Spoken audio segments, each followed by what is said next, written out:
live. Alrighty, let me load up your stream on my tablet here. I made sure to bookmark that tab. Mm-hmm.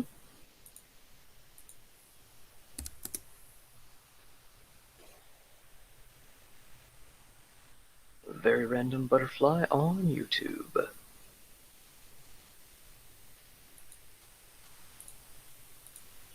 Okay, I'm seeing things. I'm seeing some visuals. Yay.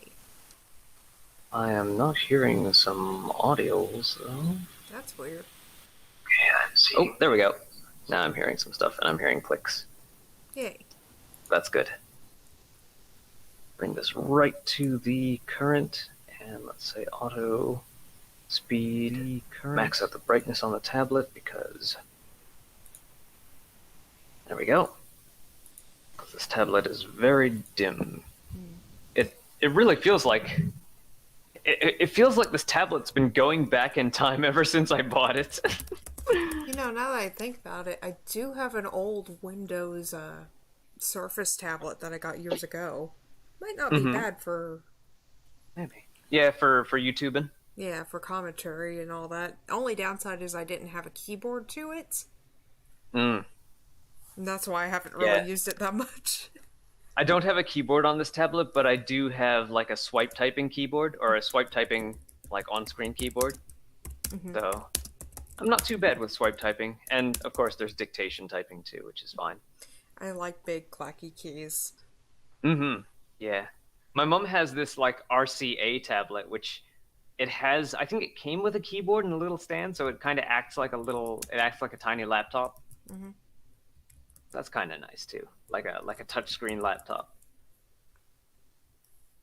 And like she got it for, I want to say just $100. Like it. So yeah, she definitely got the better deal when tablet shopping.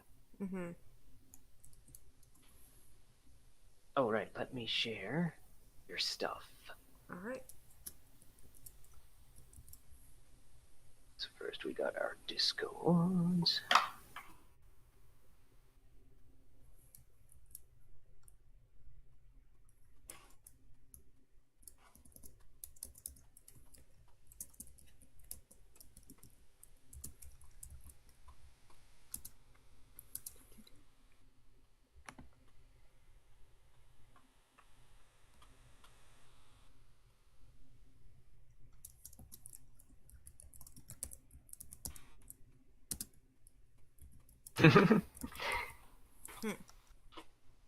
I made a typo while typing it out, and I was just thinking like stack was spelled STACC, and I'm like, if this were released a couple of years ago, STACC might have worked out better. When like snack spelled SNACC or thick spelled THICC was going around.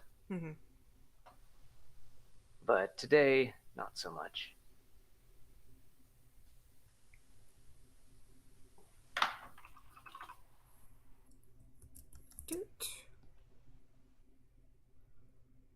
Let me delete that. And copy one more time and paste it a couple more times. Okay. And so yeah, if you want to run the code as it is, then comment out lines 80 and 81, and it's gonna throw an error saying that there's an if statement with nothing in it. Actually, I did run it. Yeah, so it did. Okay. Yeah. So comment out. Well, I would probably maybe select lines 78 through. Oh no, wait, no. I would select lines 79 through 81 and hit Control K, which will comment out all of those lines at the same time. Control K. All right. And then run And it. then I would say put a pass underneath, just so that the function has something to do.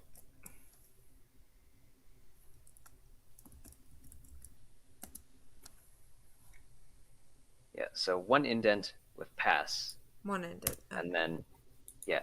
So then function match add won't complain that it has nothing to do. Then you can run it. It's complaining it has nothing to do. Ah, that's good. Yeah, if you start a function and that's what it's saying.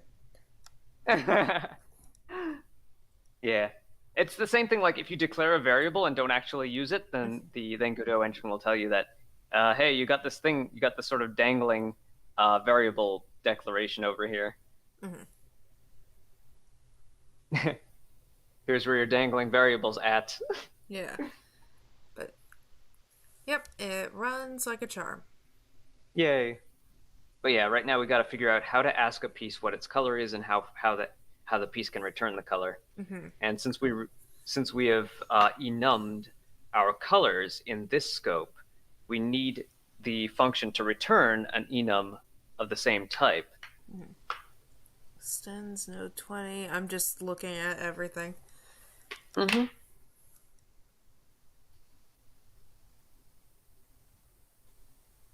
Oh yeah, and if you want to find and replace, apparently I haven't found a find and replace function within Godot Editor. So what I did instead was I copied and pasted the text into Genie, into a text editor with a find and replace, did the find and replace, and then copied and pasted it back. You'd think that would have a find and replace. Yeah, I mean they've got a find and a find next and a find previous, but no find and replace. I guess maybe it's a low priority on their update list or something. Mm-hmm. I guess no, I don't know. You Like think with I was gonna text say, editing, there's some yeah, sort of basic find and replace, though. yeah. I was gonna say like, um, that maybe people who use enough code to require find and replace, maybe they just code in other text editors or something. Because there's some compatibility for like if you want to edit scripts in other text editors, but the thing is, like, if I'm going to use GDScript, I'm going to want to use it in Godot Right. because other text editors don't have code parsers. They can't warn me if I'm about to use like I don't know if I'm about to declare a variable and not to use it.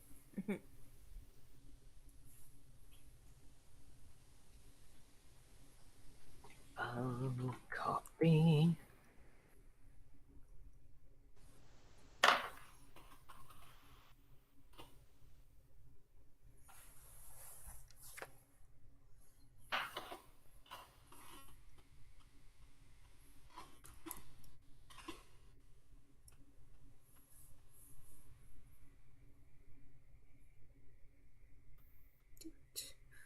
Oh, yeah. While I'm here, I probably should share what I have on.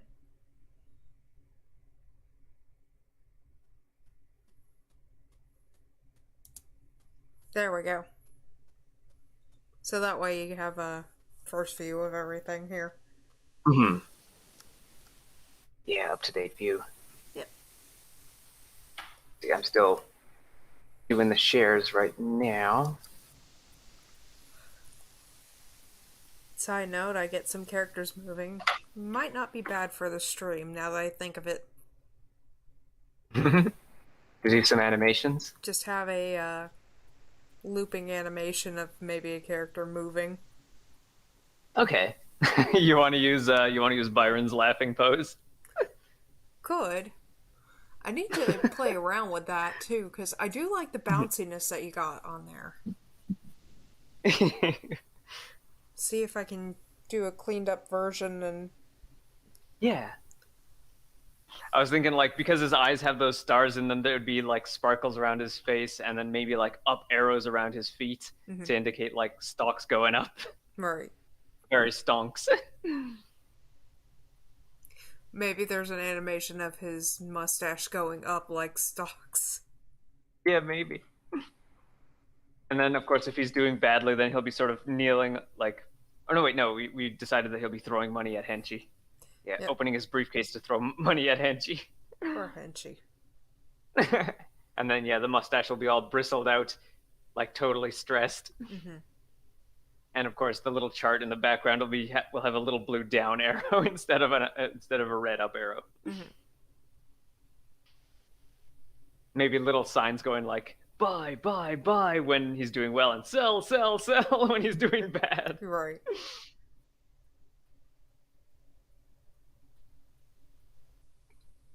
Palette stack dev on Butterflies channel.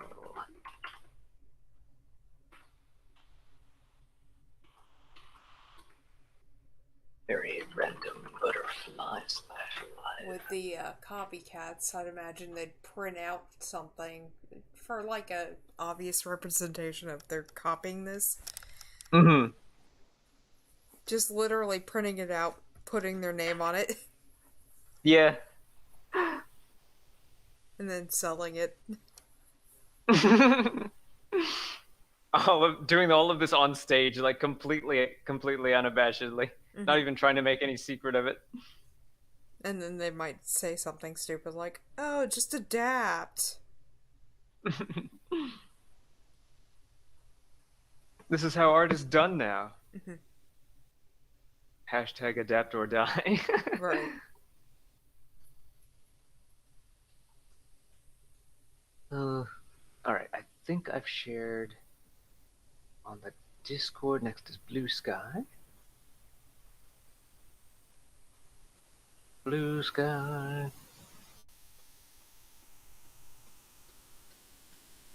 Oh, okay. Yeah, you've tweeted that, so I will share. And let's see, next is Twitter. Reshare that too. Alrighty.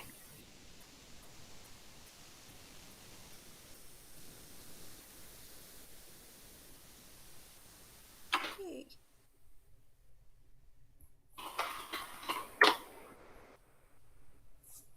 I've got the project open on my end as well.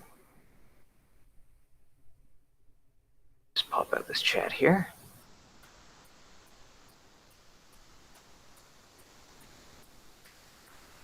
So yeah, our current problem is getting the piece to return a color, and for that, I feel like I'm tempted to just hard code the colors in. So cyan blob will always just return color cyan, magenta blob will always return color magenta, because I'm not sure, but I think early on we made the generic paint blob, which all of the other colors were supposed to inherit from. So then I thought I could just add a color property to paint blob, and everything that derived from it would get that color property, but they don't. So it might just be easier to have the color property be an individual, be something that each one just returns their color as.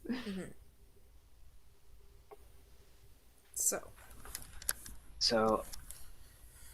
if we uncomment those three lines that we commented, same way, select them and hit Control K. Or Control Z. Oh yeah, that works too.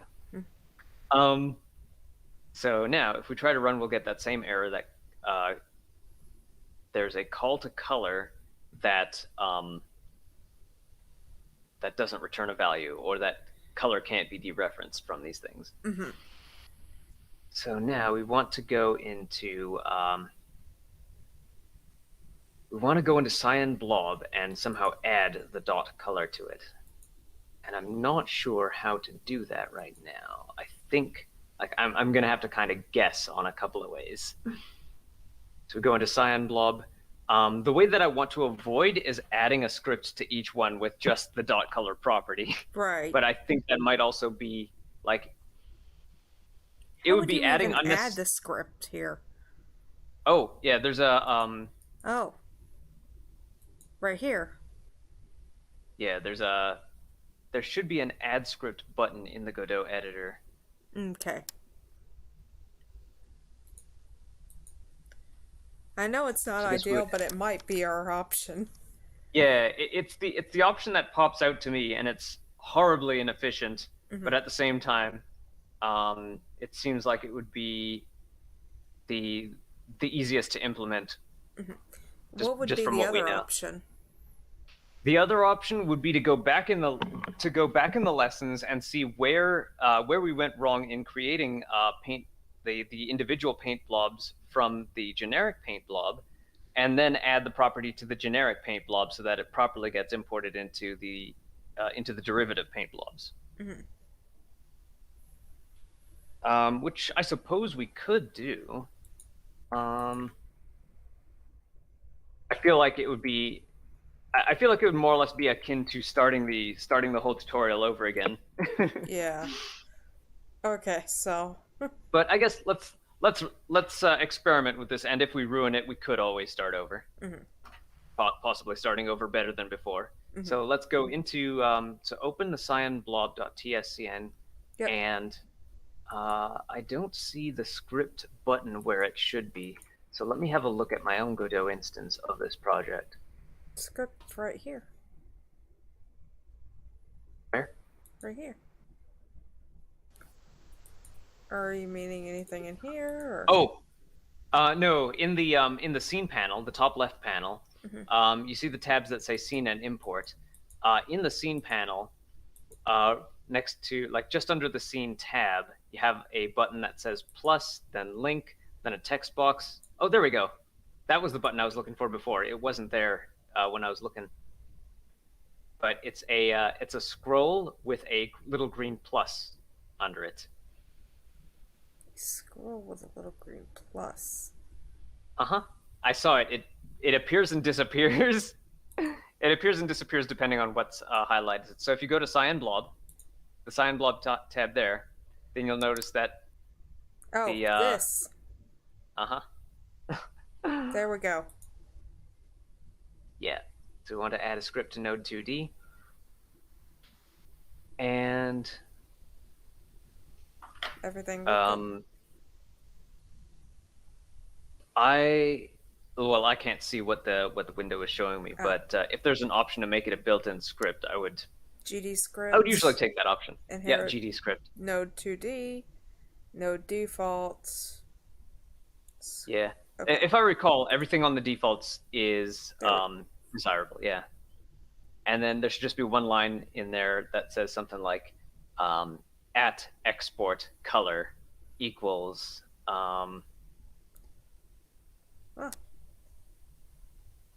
Here is our code. Yeah. This is a weird one.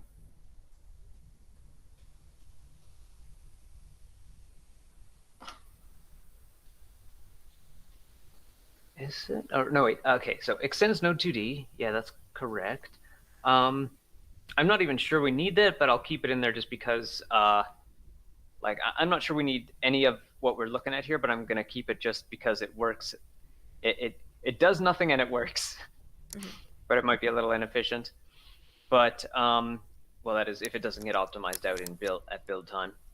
But yeah, add a blank line round like line 2, line 3, and that blank line should say at export var color At space export. or at symbol export, all sorry. one word. Oh no, it's all right. Port underscore Space space. VAR. Oh. VAR for variable. Yeah. Color. And does it error cannot use simple at export annotation with variable without type or oh yeah, okay.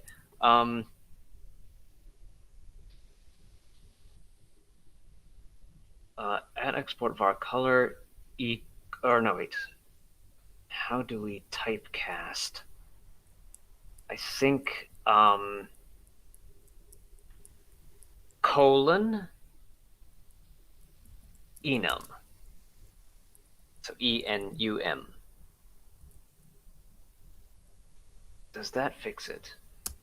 Expected end of statement after variable found enum instead. Okay, I'm gonna have to look this up. Docs.godot. Docs.godotengine.org. Enum. Enumerations. Oh no, those are those built-in enumerations.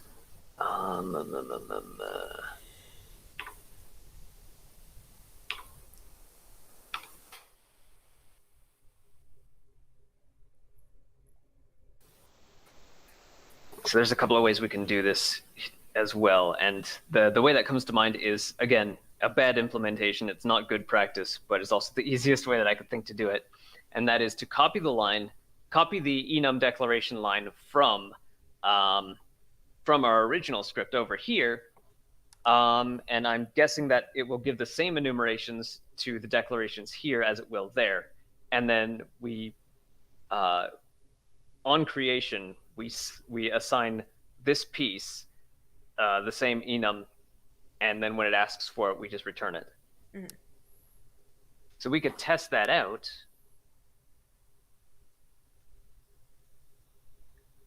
So export var color :enum. Comment this line out for a second. All right. It was Control 5. Control K. Control K. I don't know why I said 5, but yeah. Either way. All right. So at the top, we go const enum. Or wait, no, we want to copy the line. So click on the main.tscn script just under the cyanblob.gd. Const, which one? Let's see. Const. Yeah, enum 15, line 15. We want to copy line 15 over to the cyanblob script. So right where the, right above? Yeah, right at the top. Line 2, that is. So we have that. At export var color. Then instead of :enum, we say equals. And this is on the cyan blob, so we'll say equals color cyan. Actually, we might not even need to export. In all caps, yeah.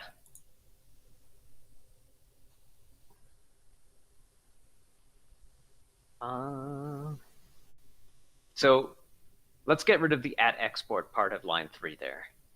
All right.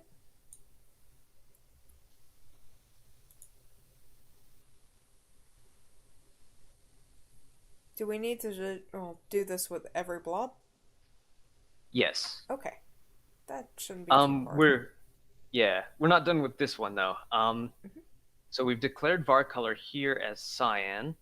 Now when it dot colors this, I'm really not sure whether we need the at export or not. Let me look that up in the docs. I search up at export. Up to date, this page is for, let's see, that is export annotations. Use the export attribute instead of the export annotation. No, I want an explanation of the export annotation first. Export. Web export, initialization versus export, attempted to export static member, exporting for dedicated servers, exporting projects, document changelog, dealing with .NET. No, none of this stuff is. I'm not looking for export. I'm looking for at export.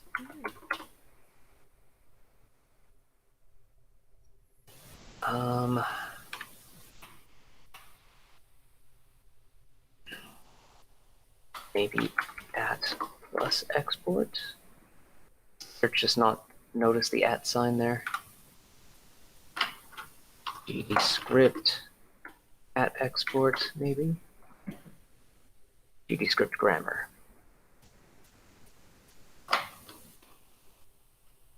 Search at export. No mentions on the page. Wonderful.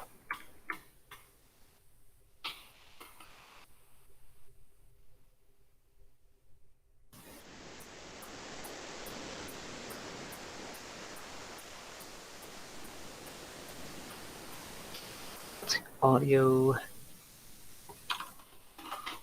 I want GD script reference, maybe.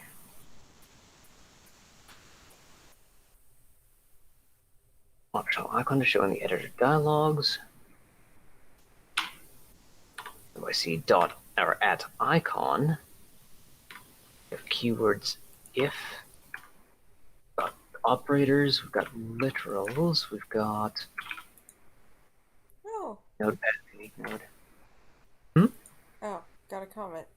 This is Godot, GScript. Yeah, GD script. I'm trying to figure out if the at export keyword, well, maybe we can just test it to see. So we want to do the same. Lines 2 and 3, we want to copy to the other blobs. And just change the color to its respected thing. Mm-hmm. Okay, that was cyan blob. They say that GD script is very easy to learn, but I want to say it's easy to learn if you don't normally do coding, because I spent most of my coding time learning C++, so it is kind of difficult to go from C++ to GD script, and I would prefer to like if we could do C++ in the editor, that would be great.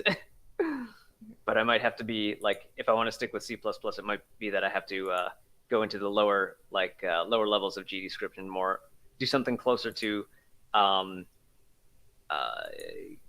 modifying the source code to be more conducive to running each individual game I want to make. All right, so we're in the magenta blob now, so we add a script, select the... Yeah, like you're saying, it keeps... Yeah, the button disappears, but you need to highlight... There we go. Found it. highlight the thing you want to add a script to. I would say put it on the root node rather than on the Sprite 2D. We don't want it on Sprite 2D. We want it on the root node. Oh. Because then otherwise we'd have to say object.sprite2d.color rather than object.color. Oh, let's fix that. How do we just delete this then? Select the Sprite 2D, and the add script button turns into a delete script button. There we go. Thank you. My background is Python. I might start using Godot. How easy is it to learn if you already know it? I want to say GD script is very close to Python. It feels like, with the way that they use indentation and if, like, the way that they have else if be elif, it's very Python flavored to me. The only difference is semicolons are optional in GD script, that is.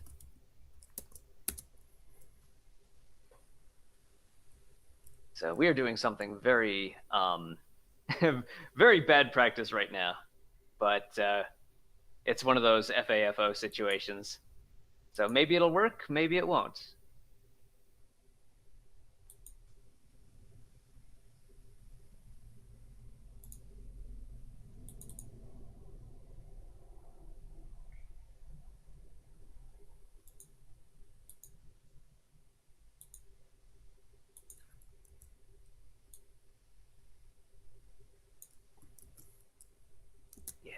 I want to say out of Unity, Unreal, and Godot, though, Godot has been it has had the most welcoming community, for one thing, and it has been the one that I felt most comfortable sticking with. Like, I would have guessed that I would have stuck with Unreal, but I don't know, something about it really repulses me. Like, they use C++, which should be my, my bread and butter. But yeah, it's just they like after the Unity thing happened, then like almost immediately after an Unreal thing happened. So now Godot just seems like the only viable choice. Mm-hmm. All right, so we have them all laid out. All right, so now when we dot color one of these, it should return its enum. And so let's see if it gives us the same error or a different one when we run. Run the test for the main? Yes. All right. Oh, you might have been thinking 5 because F5 runs the game. F5 is the keyboard trip. Maybe. Okay. Invalid operands. Object and int operator. Object and int in operator is equal to. Okay, that I think is a different error than we got before. If we go to the errors tab on the bottom, the errors tab has a yellow dot next to it. We can probably look at exactly where our error is happening. Parameter delta is never used in the function. If this is intended, prefix it with the underscore delta. Yeah, okay. So those are just our standard. Parameter delta is never used in function underscore process. Oh, in those four, yeah, okay. In those four scripts, we have function process. I'm wanting to use the SGDK Sega Genesis Development Kit, but analyzing the C code of just a basic Hello World is, I don't even know C. So I think I'm going a little in over my head. Yeah, I actually never learned C before learning C++. When I started learning programming, C++ was the new hotness. I'm actually kind of surprised that they jumped in on it so early, but I guess like now it's a mature language, so I'm kind of glad I did. But yeah, I would say if you want to learn for game development, start with C++. But if you specifically want to develop something for the Sega Genesis, then it might be best to like to what is it, like power through the difficulty of learning the SGDK. Okay. Like I find C++ pretty human readable, but then again, I've been learning it for like 20 years, more than 20 years. And like, I don't know, it's designed in such a way that, well, good coding practice makes the code even more human readable. Like it should look almost like English, like almost like meme code that you see like when someone's trying to be nerdy and they write something in this like in English, but it has random pluses and minuses and parentheses in there, like that. Good C++ actually looks like that.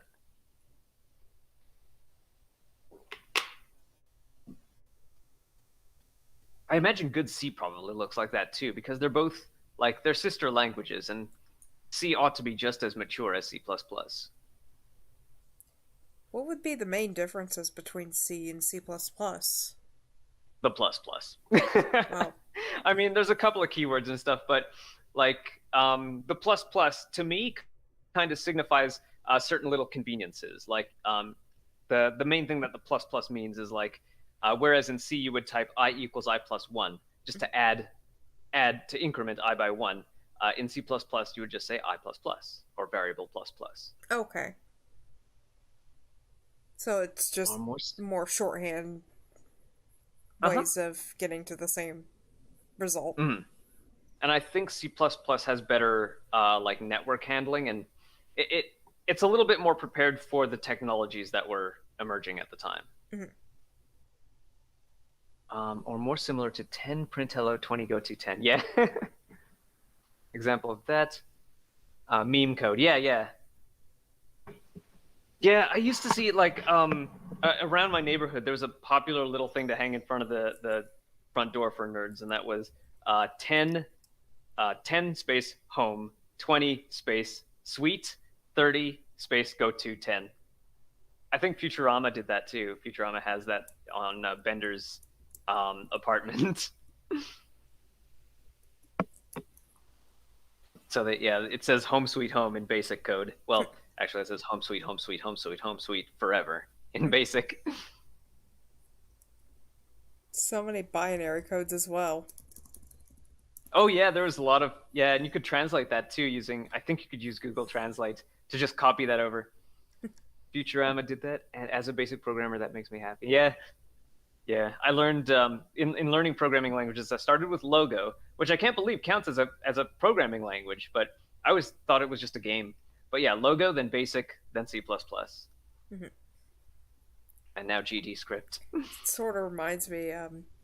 There was one episode of Futurama where Bender pretty much dates the ship, and one of the songs that he's singing is Daisy, which is not only a nod to what is it, Odyssey, Space Odyssey 2001, whatnot, but it's also one of the first automated voice songs, like made from a computer. Oh yeah. I think I remember you mentioning this before. And also, it's one of the earlier phonograph songs, like the wax cylinder. Yeah.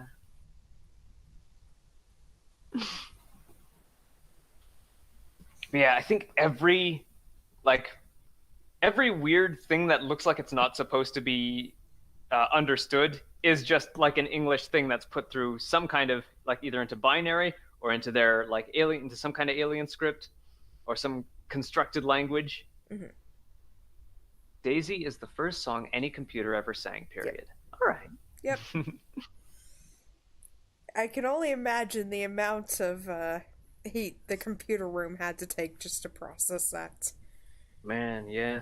Like, also seeing things like 3D demo reels from the 70s, I'm just thinking, how long did that take to process? And what, what is the state of those computers afterwards? Mhm. The stuff that they showed on YTV between shows, the little 3D animated showcases. Mm-hmm. Sang it in '63. Yeah. All right. Makes me wonder when Tennis for Two came out. And then Game for the oscilloscopes. the first like computerized voice was earlier than that, but you know, it 57. required 53. someone to kind of pull a switch and say certain, well, basically, I think it was little shortcuts to make said noises, if I remember. And here I'm thinking of like the speak and spells of the '80s and '90s Mm-hmm.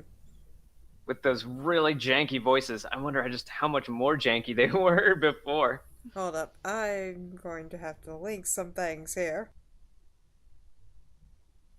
Yes, there we go. It's that one.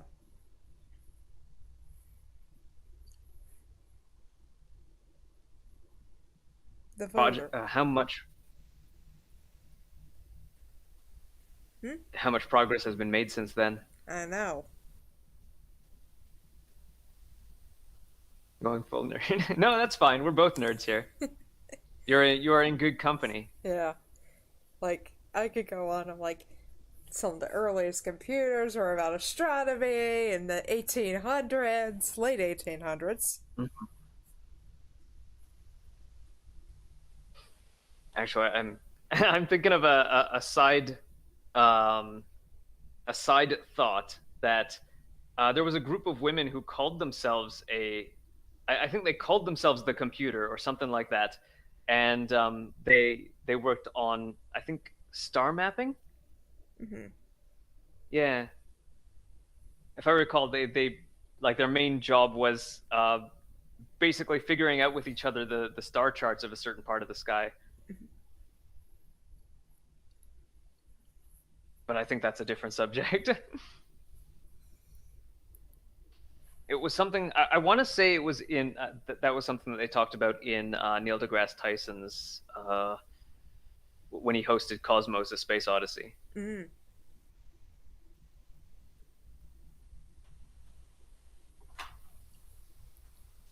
But yeah, where were we? Right, we have an operator equals equals with a oh no, wait, we're fixing the underscore deltas. We're fixing the deltas in those four scripts to be underscore deltas. Coding question: how would you program raster effects if you don't have a scanline-based renderer?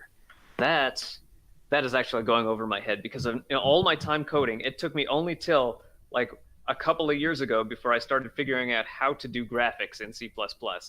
They never taught me that in school. They never went as far as how to do graphics.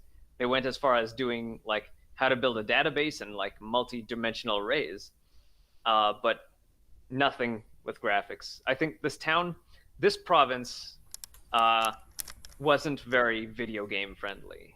At least that's the impression that I get with the schools. They didn't want you to learn video games. They wanted you to learn how to do oil and gas, and I feel like they're still trying to push people towards oil and gas. With you. Yeah, I don't like it. I feel like I get the impression that we're actually like if Alberta is going to stay an energy capital, then we need to adopt renewables, because we do not have 2.1 trillion barrels or whatever ridiculous number has been thrown out there to get out there. And even if we did, that the oil that we have seems to be of the least desirable quality, because it needs heavy processing before it can actually be used. It needs so much processing to be used that for a while, a barrel of Alberta oil was less valuable than the toy called Barrel of Monkeys. It sold for less than that. Ooh. And I think it even briefly sold for less than zero. You had to pay to take it off our hands. So, literally sub-cents. Uh-huh. We really need to adopt renewables. So basically the most complex game you could make, given the education provided as a text. Yeah, and I did for a while. Me and a friend of mine, while we were learning BASIC, while we were doing BASIC, we did text adventures. And, I guess if we stuck with doing text adventures while learning C++, we could have made them much more complicated using functions and object-oriented programming. Because, yeah, by the time I transitioned from learning BASIC to learning C++, I was just getting around to figuring out what GoSub and returns do in BASIC, and that is basically function calls in C++. The hardest part of that transition, though, was getting used to lines not being numbered anymore. Mm-hmm. But I mean, ultimately, it's a welcome change, because you can only fit 9. Well, yeah, you can only fit 9 lines between 10 and 20, and I don't think you can do decimal lines in BASIC. At least not with the computers back then. Mm-hmm. Decimal line numbers. Whereas here, you can just go to line 77, hit enter, and there you go, a brand new line there without going into decimals or anything. Or line 777. Yeah. Oh man, and big programs, I don't know how complicated, how much you'd have to memorize to be able to do big programs in BASIC efficiently, because you'd have to remember which line number was had which command you wanted to stick something before or after. Mm-hmm. Like you could list the program, and I imagine you could probably page up and page down as you needed. But yeah, and if you weren't using line numbers, then how would you go sub and return? How would you go sub and return? I mean, the return would be the easiest part. But yeah. Where were we? Right. Open up the Cyan blob script. All right.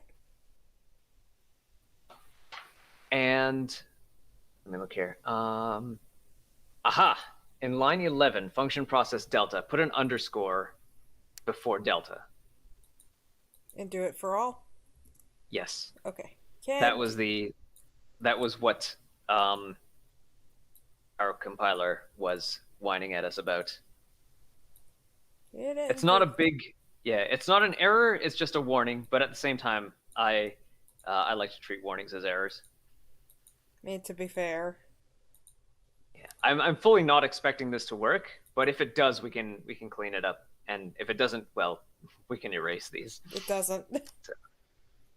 So, let's see. Okay, now let's look at the red one. Invalid operands, object and int in operator. So we're comparing an object to an int. It runs on one single script, which I'm actually concerned about. How about use multiple scripts for different functions? We kind of are right now. I get the impression that this all gets crunched down to a single script at build time anyway. But right now, keeping as few scripts as possible with as little code that we're using. We're also following someone else's tutorial. We're just kind of modifying it to our needs. So the someone else's tutorial that we're following is the if you do a search here for Godot puzzle tutorial, it's the match 3 one. We're making a match 4 and we're counting diagonals. So whereas he's making a match 3 and only counting vertical and horizontal. Or he might count diagonals later, I don't know. But we're actually trying to build a unique game. We're not just trying to follow the tutorial. We're trying to build a unique game with its own appeal and with lots of crazy characters and a lot of silly comedy.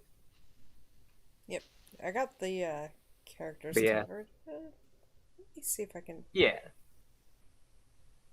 We could always do another little rundown of the characters. Waiting on Clip Studio. That is if it will load.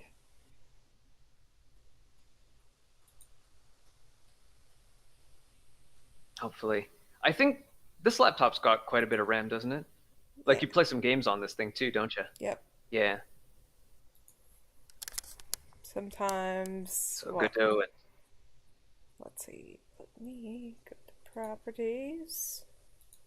I would guess that maybe OBS is the heftiest thing on here. Although you have streamed PC games from here too, so Right. it should be fine running Godot and OBS and Clip Studio.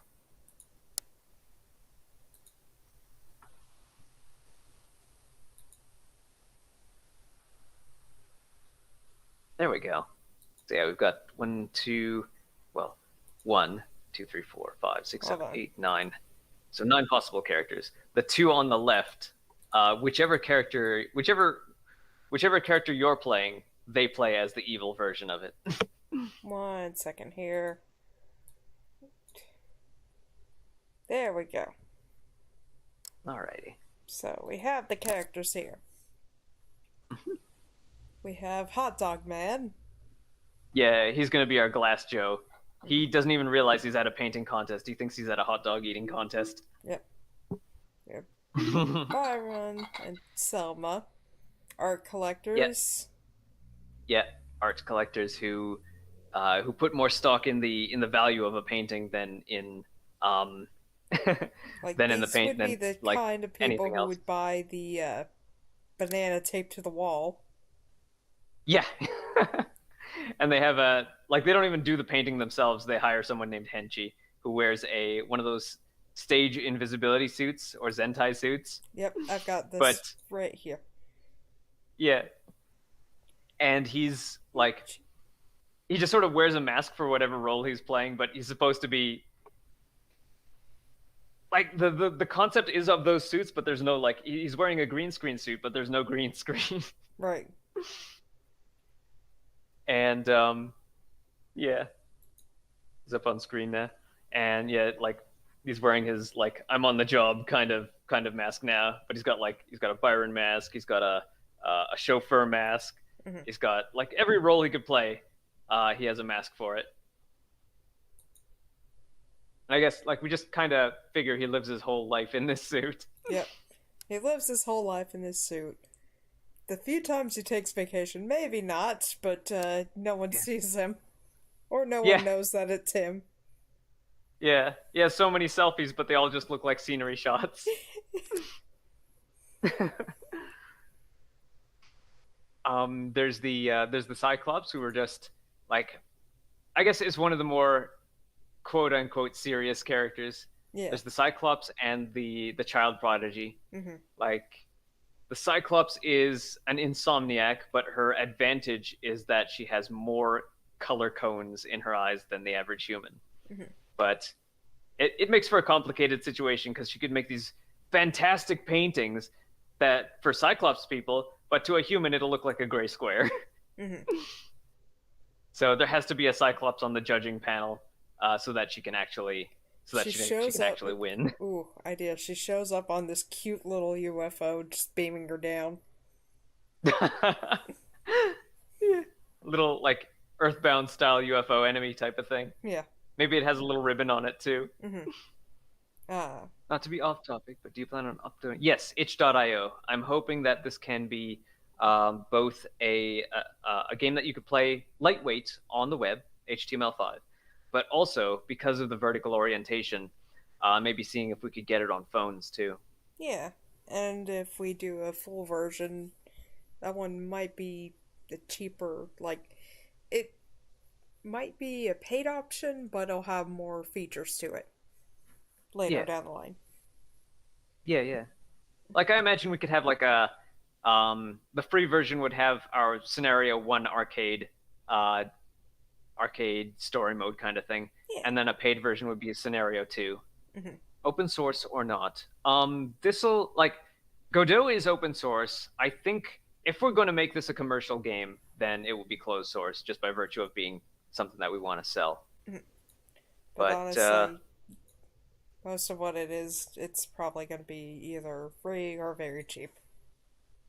yeah, that's my goal in like my games as well, is to either put the game out for free and monetize via Patreon or like YouTube super thankses and stuff, or cheap. If I get it on the Nintendo eShop, I'm going to want to just maybe charge $5 or something for it, that kind of thing. Because I don't know if I could, like, if I were to put it out on, no, I don't want to make it like one of those subscription service type things. So yeah, just very cheap, free or cheap. And then like if people really do want to like subscribe, well, I wouldn't even call it like a subscription in that case. If they want to fund future games, then like we've got a Patreon, we've got possibly YouTube monetization type options in the future. So I always make my release projects open source and free to use and modify, but I respect the hustle of making a paid product. Yeah, I feel like maybe I'm sticking to some old fashioned ideas that way. I really do like free and open the prevalence of free and open source stuff out there, like Godot Engine, C++, G++, GNU build tools, and like GNU Make, Right. all that stuff. Like I wouldn't be able to bust into the game industry without free and open source game development tools. Yeah. It's just my ideas, my creativity. I don't want people to mess with it. Make these very budget friendly, very approachable for anyone at any level. Yeah. So, thank you. I'm guessing that you've got stuff on itch.io or similar? Like, I only say itch.io because that's the place that I check nowadays. I don't have Steam. I don't have any downloaded, installed front ends. I might, like, on my Windows partition, I have GOG Galaxy just because a friend of ours, Phoenix, wanted to buy Baldur's Gate 3 for us, and I'm trying my best to get it working. But yeah, GOG Galaxy is the only game front end I have right now, and it's just for Baldur's Gate 3. I have Steam right now, and let's see, what else do I have? I do have the Epic Game Store, and the only reason why is they offer free games every now and again. Yeah. I'm not gonna lie, getting a free version of Fallout New Of some Vegas. AAA. Yeah. Yeah. It's a pretty big temptation. I really don't want to deal with having a front end. So even like all those free games, they aren't enough of an incentive for me. Plus, I don't have that much hard drive space, so I can't even play those free games even if I could get them. For the most part, I just claim it, and then it's like, oh, it's in my library. I have nothing to lose there.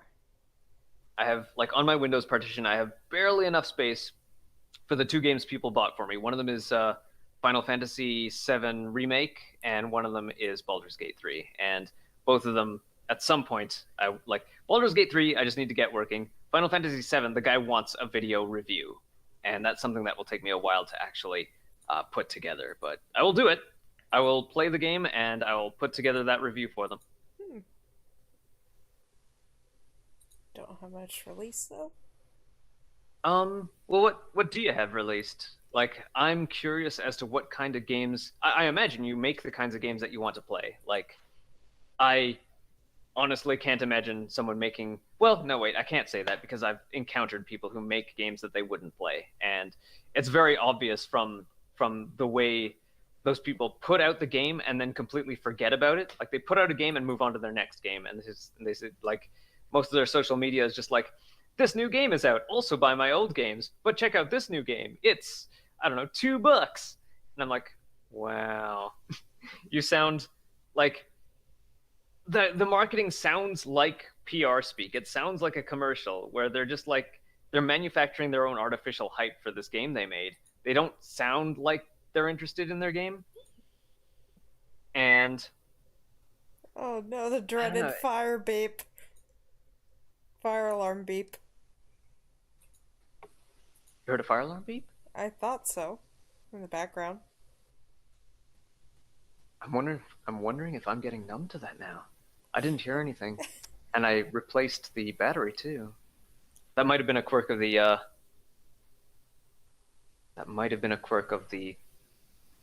communication software we're using. Maybe. But it. Oh, Yeah, the light isn't flashing, okay. so it should be working just Maybe I fine just now. heard something and it sounded like that. I'm Maybe. like, oh no, the beeps. Oh man, I don't want to come down with a case of the beeps. Nope. Although maybe we should revisit a Zelda game at some point on your channel. Right. Oh no, wait, we're gonna do Goemon next. The next time you feel like doing a game, right? We could do that, or we could do a well, stream on your end, or what do you. Oh yeah, I mean we do alternate. Mm-hmm. But yeah, I wish I could invite you over here so that we could play Goemon's Great Adventure in local co-op. Mm-hmm. I'm not sure if I can send a link. I'm not sure if I'll sound like a spammer or show if I do link it. Well, if it's on itch.io, then just type in the name, the name that comes before .itch.io, and we'll check it out. Yeah. So like mine is q-mulative.itch.io, so I would just type q-mulative like that. Oh, and I can't, because I don't have the mouse in the chat box. q-mulative, like that. At least I think it's q-mulative. Now I have to check. q-mulative.itch.io. Better not be someone else. Okay, it is me. But yeah, right at the top there is the 3D game. Like that's the big project that Butterfly and I are working on. The big 3D game in Godot. I'm aiming for like just a little bit of all of the action RPGs that I've liked growing up. So that's like Kingdom Hearts 2 Final Mix, Bayonetta 1, 2, and 3, and Ninja Gaiden 3 Razor's Edge, Ninja Gaiden 2 Sigma as well. But yeah, just all that high action, high flying, attack magic item dynamic, and a high fantasy world with lots of wonder and fantasy and magic and bubbles in the air and and color. Like color plays a big part, and I feel a little bit conflicted about that because I have some colorblind friends. I mean, I don't have to like, it's not just because of the sake of the colorblind friends, because I mean, colorblindness is a thing, and it could make playing or enjoying this game difficult for people who suffer from various kinds of colorblindness. So I'm trying to figure out ways that the color is, for people who are color sighted, it's nice, and for people who are not color sighted or not fully color sighted, it's not a hindrance. But yeah, other than that, just high fantasy environment with a compelling combat system that you can customize to various levels of like physical combat or magical or item specialization. Just whatever you like, whatever style you like. Like me, I tend to enjoy specializing in magic whenever there's a world with a magic system. I want to explore magic. I want to see what the creators think about about their own magic system or how magic should work in their world.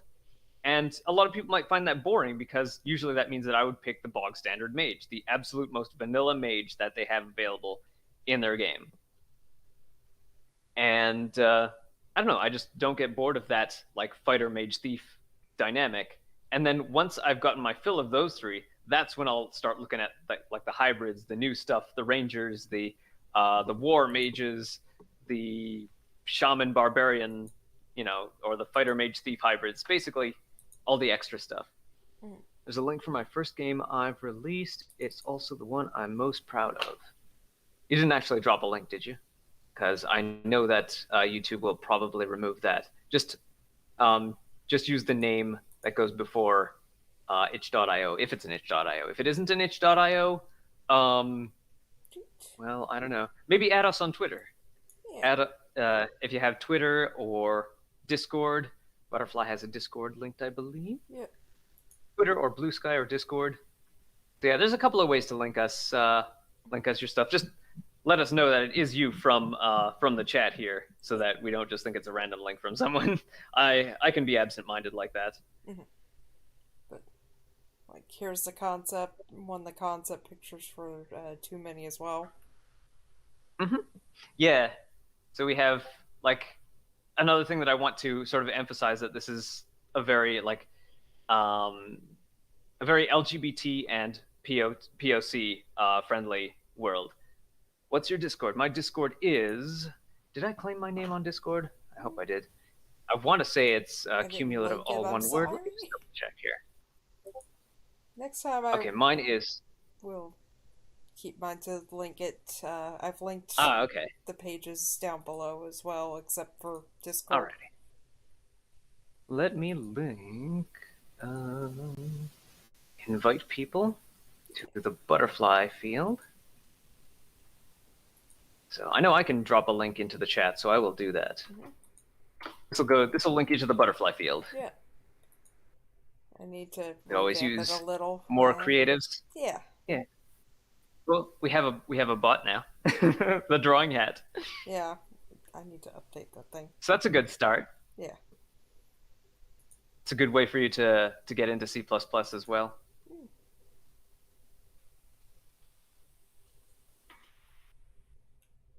Let's see, what else is there? I could just...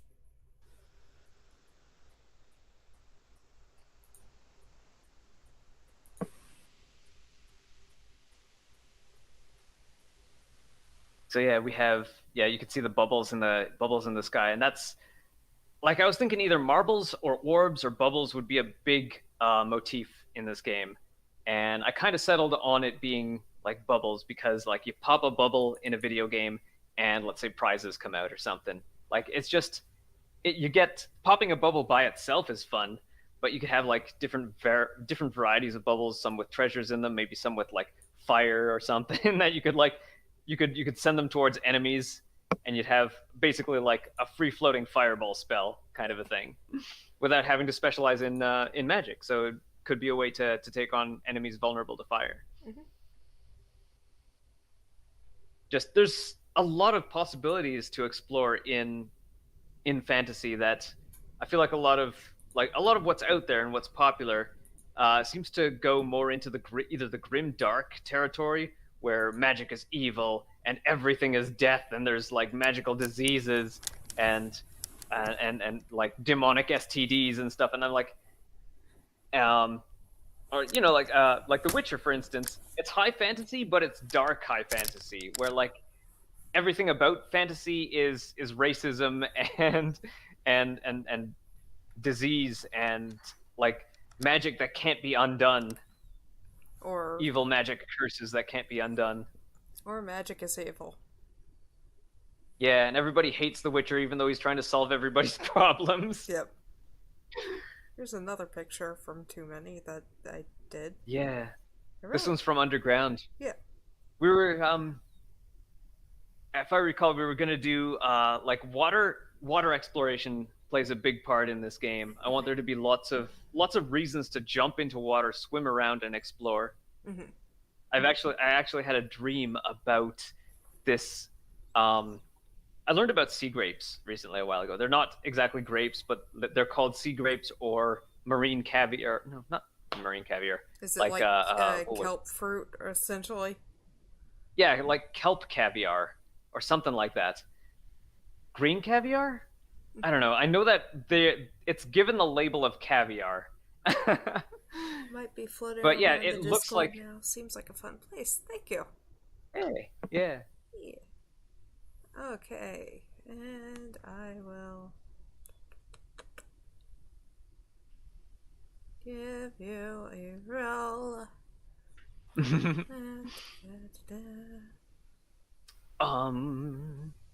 But yeah, like because of that dream, because like the night after I found out about sea grapes, I dreamt about a fruit called sea plums, and I'm like, I got to put this into my game somehow.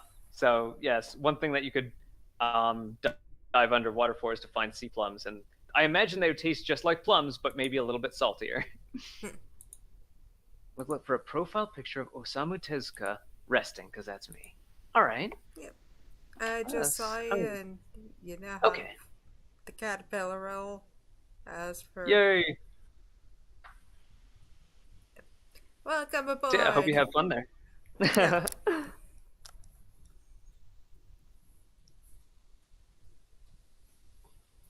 Yeah, the main story idea of Too Many is that a guy from Earth lands in his basically it's sort of an isekai that he lands in his favorite video game world, except it's not the video game world, it's a real world that the video game is based on. Mm-hmm. Or at least as real as a high fantasy world can be. And yeah, just having a nice high fantasy world without too much grim darkness, like because it's called Too Many because you determine the future of the world. So you can make it a grim dark future if you really want it to be. But you can also make it an even lighter hearted fantasy world where nobody has to die. Like well, I don't want to say Undertale because people die in that anyway, but like maybe more like children's movies. You could lighten the world to the point where, like a children's movie, nobody's really a villain, nobody dies, everybody falls in love at the end, that kind of thing. Or you could have a grim dark future where everybody is a villain somehow, and there are no good guys, there is no justice, that kind of thing. I think you have to take the dark route as well to get, if you really like instant death spells in your RPGs, you would have to take the dark routes to unlock those, and then whatever you unlock in one route, you can use in another. So basically, like a series of short games, except they all tie into the same basic beginning of the story. So either magical denial or brutal realism. Well, I think magic will play a heavy role in all the futures. You won't really get rid of magic, but like that, it's sort of a core value of the world. Just the fact that you can change the futures, that you can change the world so drastically as you adventure, kind of means that magic has to be a strong part of it. Oh yeah, I'm just very pessimistic for comedic value. Okay, yeah.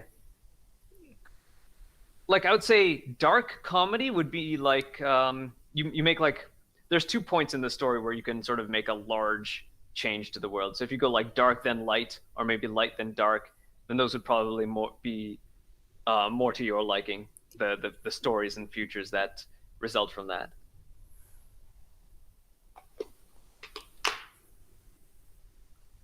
Like maybe Brutal Legend, perhaps. Oh, that one game with Jack Black. I love Brutal Legend. Or maybe Total Distortion. To the person who likes metal, so. Have you played Total Distortion? I have not. Okay, I've only ever seen, and I think most people who've heard of Total Distortion have only ever seen the game over when you fight a Guitar Warrior, because the game over one? For that, yeah. I'm gonna upload some of my artwork in the Discord just as a test to see if it works. All right. Yeah. Yes, it'll be good to get to know you a little better as you play around in there. Yeah. Oh, hey, there you are. Yeah. I see the friend request there, or the message. I'll send a friend request. No.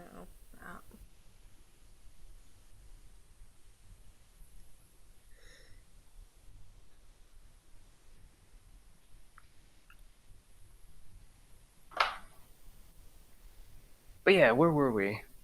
Right, we were going to fix something about comparing an object to an int. Yep. So let me go back. An enumeration is an int, at least the way that I understand it. So what is the object that it is comparing it to?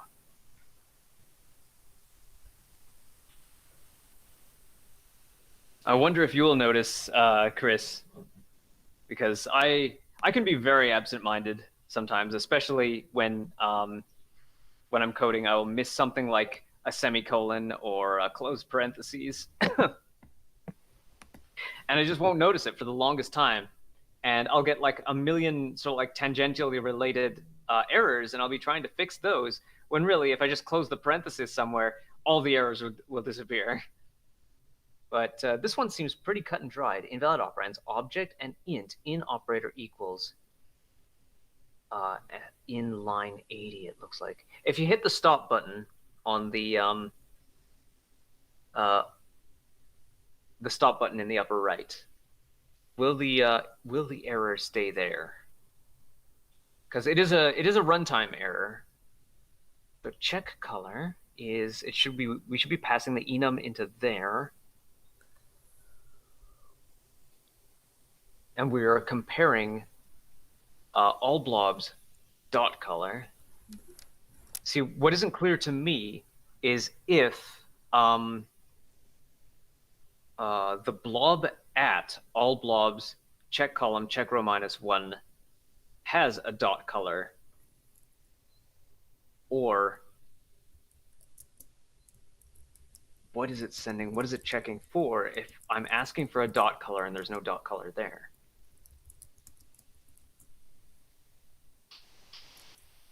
You know what? I think I need to go through this. Okay, we're going to have a couple of days where Butterfly is going to be offline, and I've got a couple of videos to catch up on. But I think I can probably go through the tutorial again from the beginning, and see if I can figure out either where I went wrong, or if I can just figure out a way for this to go right, even if I don't figure out what went wrong this time. But yeah, I feel kind of stumped right here. Yeah. We've been online for a good while, so I think that's a good stopping point. Alrighty. So, thank you everyone for watching. Please be sure to like and subscribe. Please be sure to follow us on social medias such as Twitter, YouTube, and also Blue Sky. And I do streams every now and again. Cumulative also does some on his end. He does some gaming, some game dev, coding videos sometimes, and other various stuff. So, I know, I'm sorry. But we will have more.